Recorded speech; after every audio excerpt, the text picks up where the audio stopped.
All right, everybody, welcome back to our next Slayer album review and our last one of the 90s. They've kind of had this wild run in the 90s with all kinds of different, sounding albums. I mean, it all still sounds like Slayer to its core, but, they've had just quite a lot of controversies with, Dave Lombardo leaving the band. Then we had the cover album deal, and now we've got 1998's Diabolus and Musica. And really, really cool cover art. There, I didn't really dig Undisputed Attitude's artwork with just, all the kind of chaotic fans or whatever.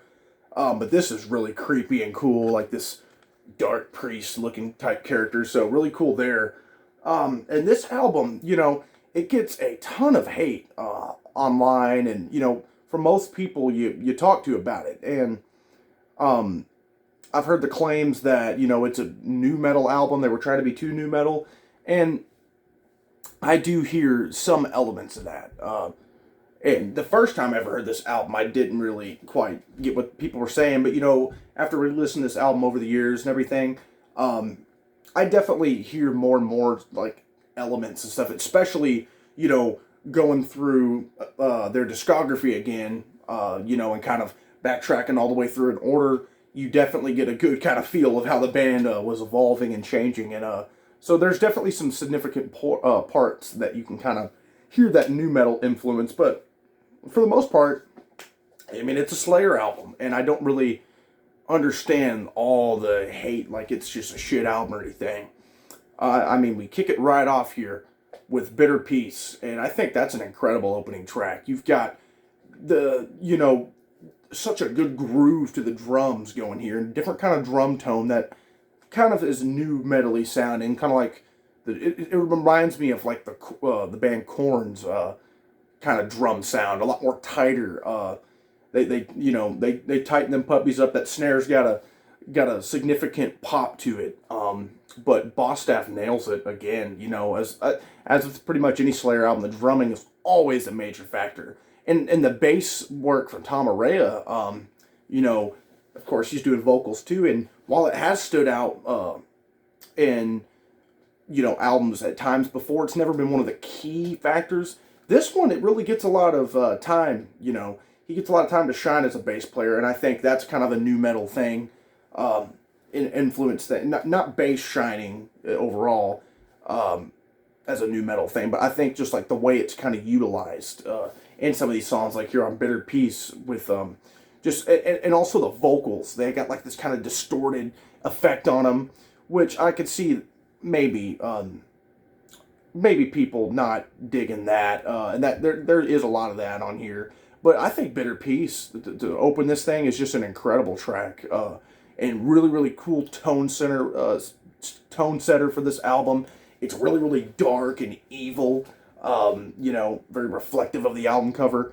But so I mean, and it's got a kind of the chorus part is kind of one of those distorted vocal parts that he's just kind of running through, freaking spitting out some crazy verse or crazy lyrics and everything. But I totally dig Bitter Peace.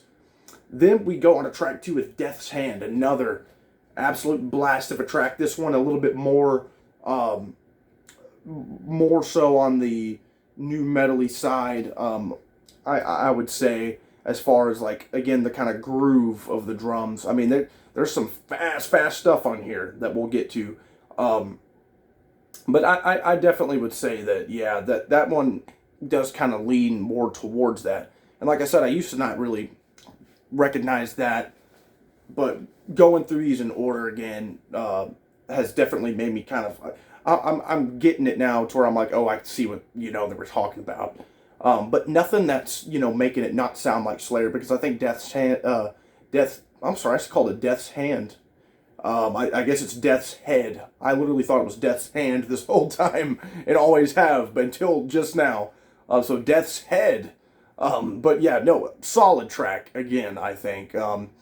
Then we go on to Stain of Mind. This one is one of the most, this one probably is, that and another one we'll talk about is one of the most new metal sounding ones, as far as like it almost sounds like the way Tom's kind of singing these verses and everything, a little bit of a rap kind of vibe to it, just the way it's kind of structured, because I mean, we're used to kind of, you know, the aggression's still there when this stuff's going on, but we're used to kind of, you know, just kind of the yelling out vocals from Tom Araya, and he's still doing that, but this one just kind of has a certain kind of flow to it and everything. But I mean, I don't hate State of Mind by any means. I think the chorus is really cool, and it's a solid track.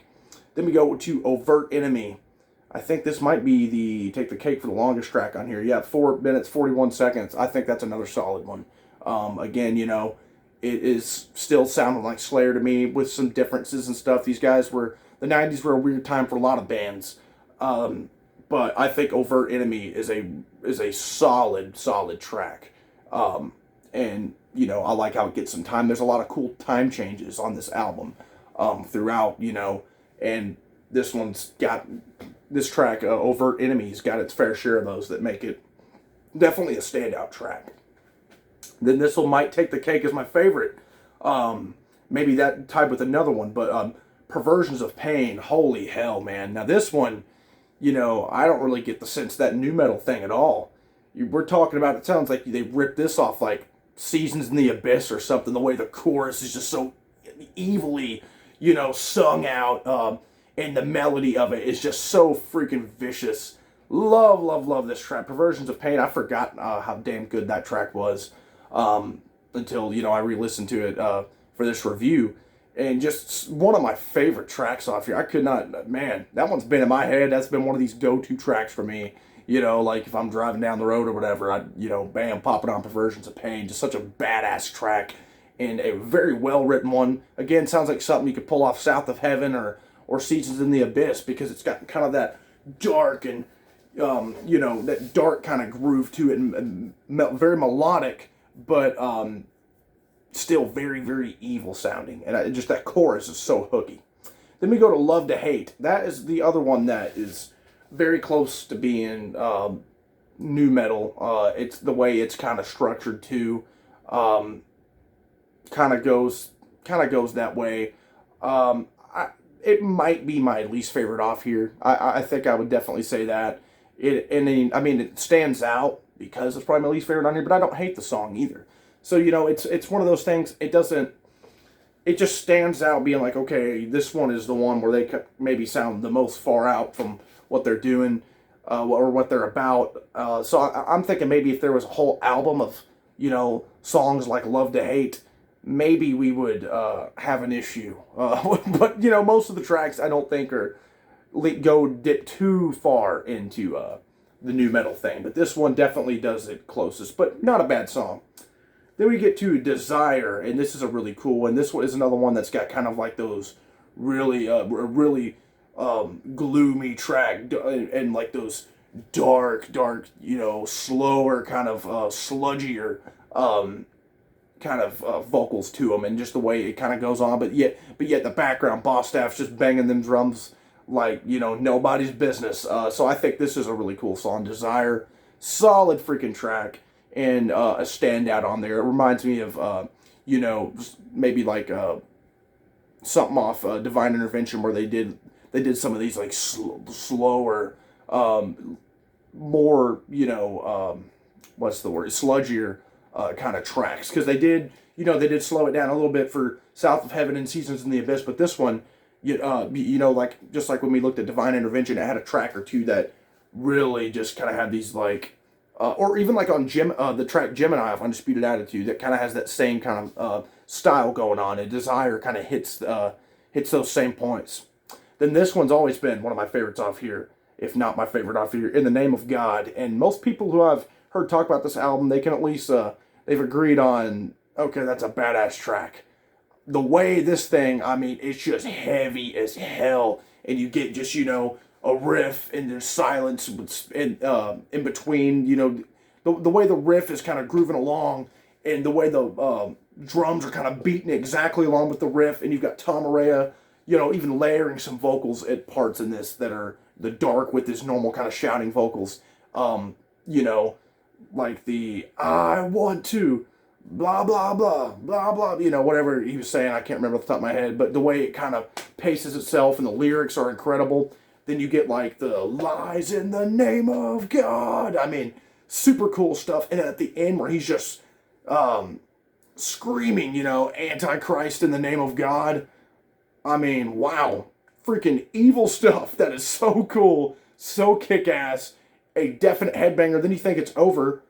And then all of a sudden the riff starts coming back into play there for a nice little ending portion. So In the Name of God, one of my favorite tracks on here. And I think it's a an incredible Slayer track. That's a standout in their whole discography. And one of those tracks that really encapsulates like the 90s Slayer. Like it is a good representative of 90s Slayer.